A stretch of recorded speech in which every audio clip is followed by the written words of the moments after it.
மதுரையில் நடைபெற்ற முப்பெரும் விழாவில் அப்பளம், வடகம், மோர்வத்தல் உள்ளிட்ட உணவுப் பொருட்களை பாதுகாக்க வேண்டும் என்னும் தீர்மானம் நிறைவேற்றப்பட்டது.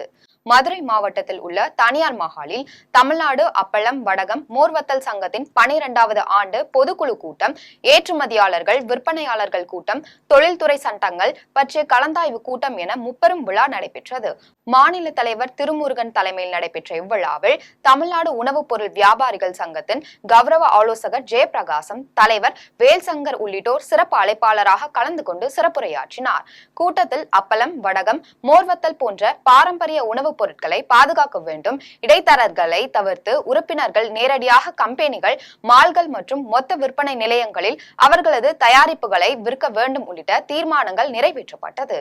இதில் அமெரிக்கா, ஜப்பான், ஓமன், மலேசியா உள்ளிட்ட நாடுகளைச் சேர்ந்த முதலீட்டாளர்கள், தொழில்நுட்ப வல்லுநர்கள் என 500க்கும் மேற்பட்டோர் கலந்து கொண்டனர். சென்னை பல்லாவரம் அருகே பூட்டிய